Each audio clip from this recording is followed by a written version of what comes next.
Yo, yo, yo. Welcome back to Clone Wars, the spin-off. I'm Calvin Blingwell, and today we ain't talking about no dead catalog or no court-ordered seizure. Today we talking about a young queen who's still in the fight, still got her pen, and still trying to get free.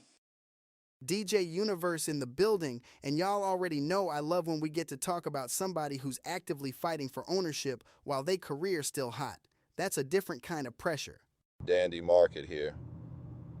And yeah, this one hit different because it's not abstract. This is happening right now in real time. While the artist still got to tour, still got to drop merch, still got to eat. And I'm Dangerous Zygos, CEO of Currency Development, and my job today is simple. Break down the money, break down the leverage, and give y'all the blueprint so this don't happen to you. So for them that don't know, we talking about the long-running back and forth between Megan Thee Stallion and her old label situation, 1501 Certified.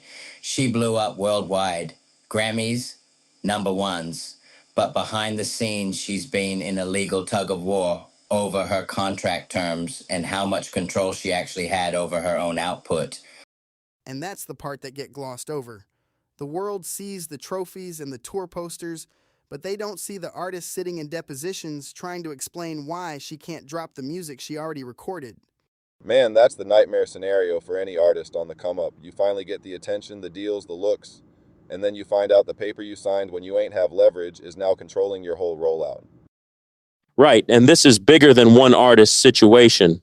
This is the classic structure across the industry. Young artist signs early, before they got a hit, before they got a lawyer they trust, before they even know what a recoupment clause is. Then 5 years later, when they're a star, that same contract is the thing holding them back. And that's why this conversation matters for everybody listening, whether you got a deal or you independent. The lesson ain't really about the lawsuit details. It's about the moment before the lawsuit ever existed, the moment you put pen to paper. Let's bring it back to the foundation. In the 5% teachings, the very first lesson is knowledge of self. Before you can negotiate with anybody else, you got to know your own value, your own worth, your own numbers. Facts. In supreme mathematics, knowledge is 1, wisdom is 2. You can't apply wisdom, meaning you can't use what you know in the real world, action, deals, contracts, if you don't have the knowledge first. A lot of artists skip straight to wisdom, signing deals and making moves, without ever doing the knowledge part. That's real. I tell young artists all the time, before you sign anything, sit down and actually know. What's my master's situation? What's my publishing split? What's my recoupment balance? What's my touring percentage? If you can't answer them questions about your own deal, you don't have knowledge of self in this business, you just have a vibe. And that's discipline too. Legacy artists, the ones still standing 20, 30 years later, they all got one thing in common. They took the time early to understand the business, even when it wasn't fun, even when they just wanted to make music. Understanding equals 7 in the mathematics, and understanding your contract is understanding your culture, your power, your future. Here's the part that don't get talked about enough. While all this legal stuff drags on, the artist still gotta generate income. That's where touring and merch become survival tools, not just side hustles. Right, because the label can sometimes hold up a release, but they can't always hold up a stage. If you built a real fan base, you can still book shows, still sell out venues, and that revenue often flows differently than recorded music royalties. And merch is even more direct. A t-shirt, a hoodie, a vinyl variant sold at the merch table, that's near 100% margin after cost. And most of the time, the label ain't touching that the same way they touch your masters or publishing. From a financial literacy standpoint, that's exactly why every artist needs multiple income lanes. If 80% of your income is tied up in one contract that's in dispute, you're frozen. But if you got touring, merch, sync placements, and maybe a brand partnership running separately, you stay liquid while the lawyers work. That's the difference between an artist and an entrepreneur. The artist waits on the check. The entrepreneur builds 5 different pipes so no single dispute can starve them out. All right, let's give the people the actual blueprint. Step one, get an entertainment lawyer before you sign anything, not after.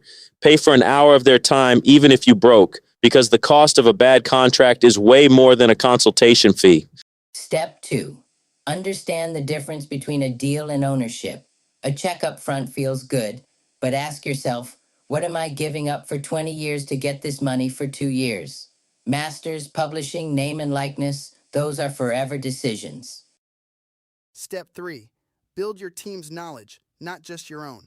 Your manager, your DJ, your producer, everybody around you should understand splits and royalties too, because a strong team catches things a tired artist might miss in the fine print. Step 4. Keep building your independent lanes regardless of what label situation you in. Tour, merch, content, your own socials, your own email list. Those are things nobody can take from you in a lawsuit. And step 5, the wealth move. Whatever income you do control, don't just spend it. Reinvest a piece into assets, real estate, a small business, index funds, something that grows even while your legal situation is still being sorted out. That's how you turn a fight for ownership today into generational wealth tomorrow. Shout out to every artist out there grinding through a tough contract situation. We see you, and we hope this breakdown gives you something to work with.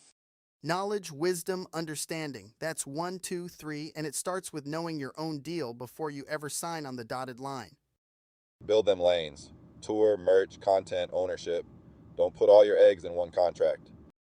And remember, the goal ain't just to get a deal. The goal is to build something that outlasts the deal. That's Clone Wars, the spinoff. We out.